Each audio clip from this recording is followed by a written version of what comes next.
where they were able to score those 3 touchdowns. Yeah, you know what? They did a really nice job balancing it out. They started running the ball a little bit more effectively, and Brissett came in and gave him a spark. Was making the plays, making the correct reads, getting the ball out of his hands in a timely fashion. Brissett, well respected around the league. He's a fantastic quarterback, and he got some momentum going, and they were able to hold on to it. Robert, short week. What are your expectations for Zach and Ruckert, both guys in the protocol? Ruckert, he's entering the protocol, so he'll be out. As for Zach, we'll get more information tomorrow. Has Zach been able to do anything yet, Robert, in terms of working on the treadmill, any of that stuff? I know he hasn't practiced. Yeah, he's progressing. As far as where the symptom score is, I'll just keep that with the docs. But and like I said, we'll have more information tomorrow. Hopeful, but he's not out of the woods yet. So you just have walkthroughs this week, correct? Because of the short week. Say it one more time. I'm sorry. Just walkthroughs this week because of the short week. Yeah, we'll do a little something on Wednesday just to get their legs moving, because that's a traditional 2 days after a game. But for the most part, it's all walkthrough. Robert, what do you say to the fan who looks at games now that you're not going to the playoffs and says they'd be better off losing, right? Get better draft position. What do you get out of these wins right now that it's not going for the playoffs? It's a good question, Kaz, because you as a fan, I get it, but I would challenge the fan to walk into the locker room and look at all those men who strap up every day and cross the white and put in all this work. We're all competitive, no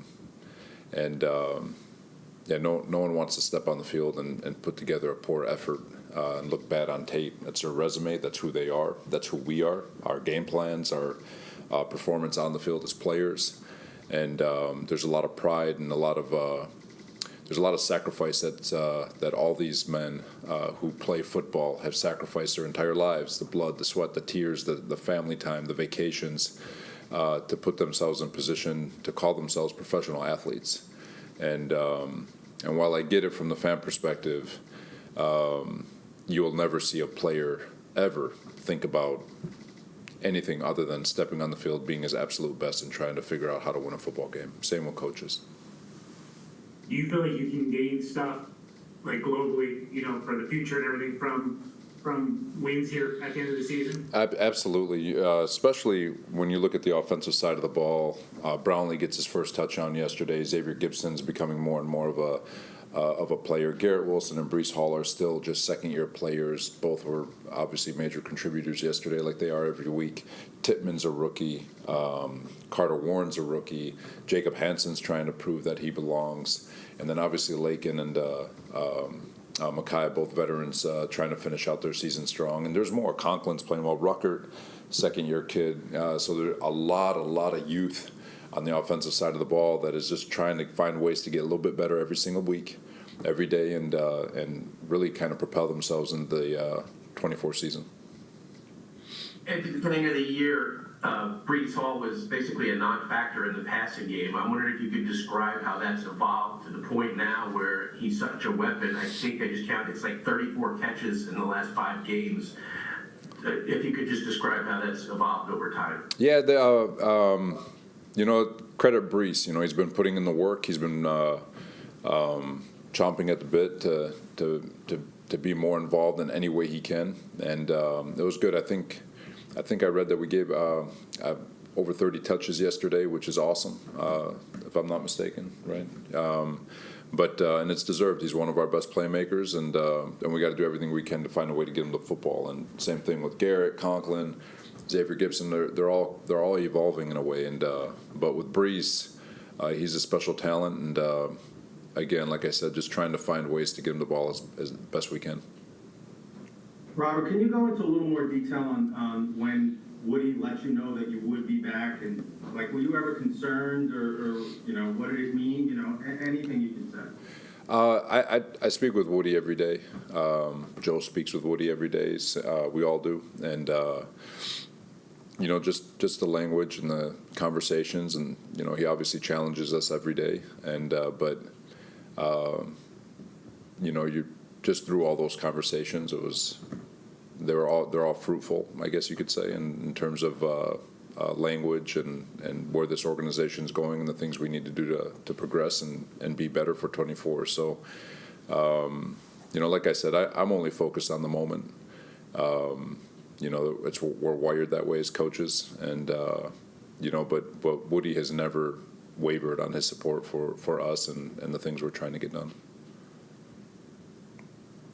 Robert, back to the quarterback situation. With the game only being 3 days away, are you leaning toward Trevor, or is that still, like you said, you're still waiting to see with Zach? We'll see how everything goes with Zach, for sure.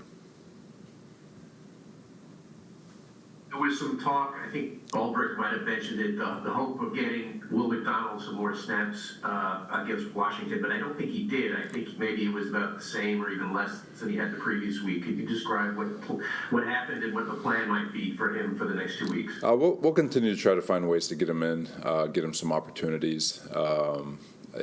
Depending on how games play out, obviously we didn't get him the. We felt like we were going to go into a game where they were going to throw, which they did in the first half. And then in the second half, they did a really nice job balancing it out.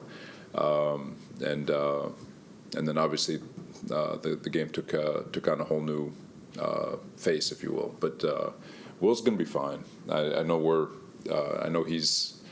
he wants to get on the field. We all want him on the field, but at the same time, we've got a really good D-line, knock on wood, and we got really good football players on that group. And but he's going to be a really good player. I'm not worried about him one bit. Hey, a couple more. Robert, I'm sure you're not too deep in your Cleveland work yet, but what do you think of what old friend Joe Flacco is doing out there? And when you see those numbers from Amari Cooper yesterday, what are your thoughts?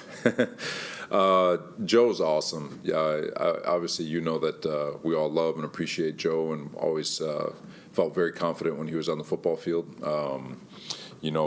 I have utmost respect for Joe, especially, when you look at the last game of the year a year ago against Miami at Miami, to step on the field. And I know we didn't generate a lot of points, but under the circumstances, which I don't think people truly understand the circumstances of that particular football game, he was outstanding. And but Joe is, I've said it before, he's like a Ford pickup truck. You might not like it in the summer, but in the winter months, December, January, that son of a gun starts humming, and he's playing some really, really, really good football.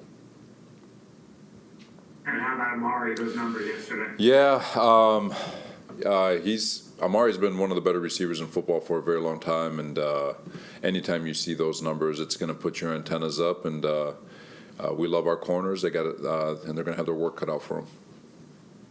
Robert, I know you're only focused on the moment, but when you came in here, you thought you'd win championships, you believed it.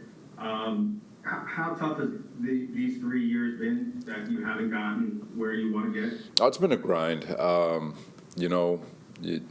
Everybody has closes their eyes and imagines success right away, but we knew there was going to be a process. Obviously, we all felt great coming into this year with all the expectations and hype that's around the football team, and that was awesome. Obviously, and it hasn't gone the way we wanted, obviously. But it doesn't mean that the goal of winning championships is over. I still think we've got a really good football team. I've said it before. I think we've built a championship roster.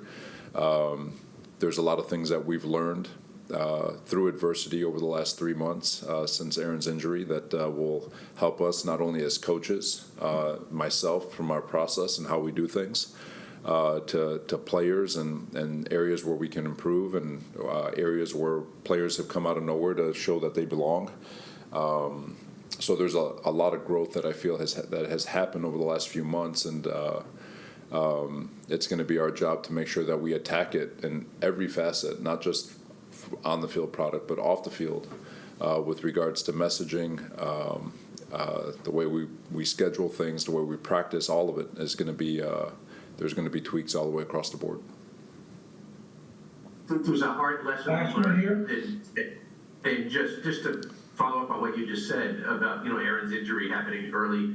Do you think there's a lesson to be learned there about constructing a team and relying so much on one person? No, because I still think, when you look at the process that we went through in that regard, still feel like it was sound. I don't think anyone anticipated 4 plays in, but Zach is going to be a good football player for a long time in this league. I believe that. I've said that many times, and it's unfortunate the way things transpired. But to have there's definitely things when you have a Hall of Fame quarterback, you're going to build it around his strengths. Period. That's not a common. It's not.